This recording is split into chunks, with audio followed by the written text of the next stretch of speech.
Hello and welcome back to my YouTube channel, Chat with Christy. Yes, so today we're going to be talking about something very important: running your home as a business. How do you run your home as a business? I want to believe that you're conversant with the words running your home and running it as a business. A business is a venture that is meant to bring back returns as you render goods and services to people.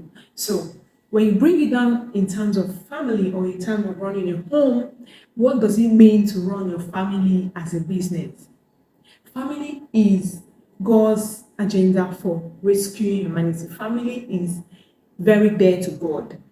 That is why God is interested in marriage, and from marriage you now get family. When a family is not run as a business, the devil have his way in the family. That is why you must take it as serious as you would your business or your job.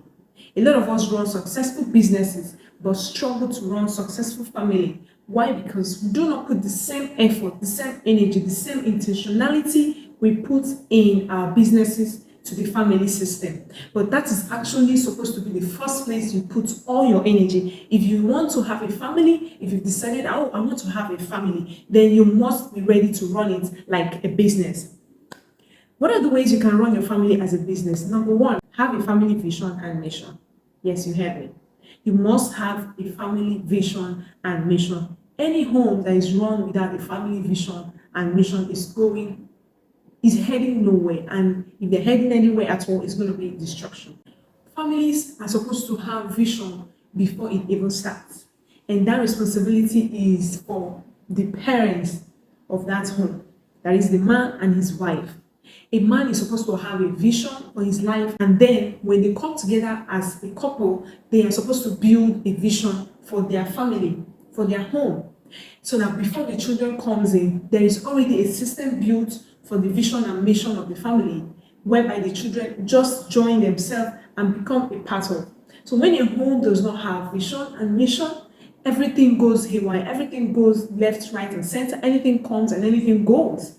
But when you define a family vision and mission for your home, it makes it easier for things to run smoothly. Now, what is family vision? Family vision is simply a picture of where you see your home, the aim of that family being in existence. Why is this family here? Why did we come together as a family? What do we want to happen as a result of this home that we have? That is your vision. And your mission is, how do you plan to achieve that vision? What are the steps that needs to be taken by you, by your wife, by your kids to make it come to life? That is what family vision and mission is. And it is supposed to be clear to every member of the family.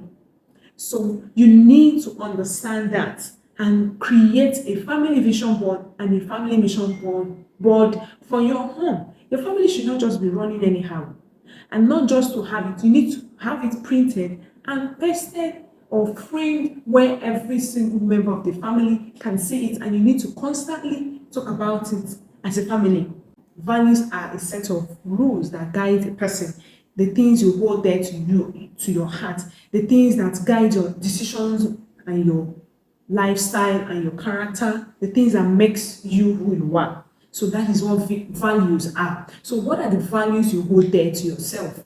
Bring it into your home. What are the values that your family will run by? What are the things that are obtainable here and the things that are not obtainable in your home? What are the things that is allowed and the things that are not allowed? What do you hold? What guides you? It can be that you have faith in God. Number two thing you need to do is to define in clear terms what your family values are. That could be an example of value. It can be honesty. In this home, we are honest people, and you don't just say it, you live it out, you model it, and your children takes after you.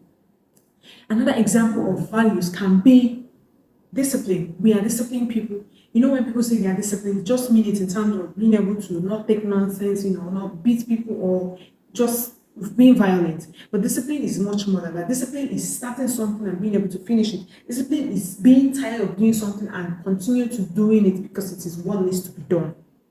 Discipline is not making excuses why you can't do what you should do. Discipline is not shying away from your responsibilities, but starting something and taking your responsibilities as it should without pushing it to someone else. That's what discipline is. So it could be an example. That's an example of values. then you need to make it bold also.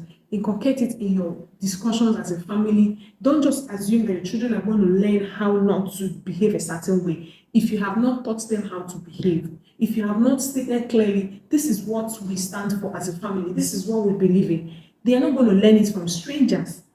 Whatever they learn outside is not going to be befitting for what you want your family to have as values. So you need to consciously teach it, intentionally bring it into your learnings, bring it into your discussions, into your fun times, into your playing time. It could be an opportunity that comes your way, maybe when your child is doing something and you're trying to correct them, you bring it into the conversation so that they know that this is what our family stands for. We don't we are not violent people. These are some of the things that you can put in your family values so that your children will go out and start living it with other people and not just for it to be something in the sky where no one can actually feel it. The number three thing you need to do is to run your family as a business is to have rules. Have rules that every member of the home must follow, including you, the parents. Sometimes we create all these rules and we want our children to obey, but we are not part of those people who obey the rules. If you do that, you're going to be a hypocrite. You're going to be brooding a hypocrite in your home. So, for you to actually raise children who are law abiding, generally in the society, and also people who comport themselves, who follow the rules in a place, it needs to start with you. If you say we don't curse people in this house, we don't call names, let it start with you. Don't call them names and then expect them not to, because they're going to model what you do. If you say we don't lie in this home, don't lie just because you think you are the parent here. So every rule you set, you must be a part of it. The law must be above everybody, just like we have in societies that are working. I know in Nigeria we have a situation where the rules are only meant for the poor or for those that cannot help themselves. The rich always have their way. But in a family system, and this actually starts from the family system, if the family system runs as it should, then parents will begin to see that we must abide by the rules we have set out. Not just our children, but we ourselves must be part of it. So you need to be a part of whatever rules you are setting or run for a family to run smoothly. So that must also include the media that runs in your home. What do I mean by media? What are the things that you watch in your home? What are obtainable? What can be watched? What cannot be watched? If everything is allowed, anybody can watch anything they like, you are going to be corrupting the system in your home.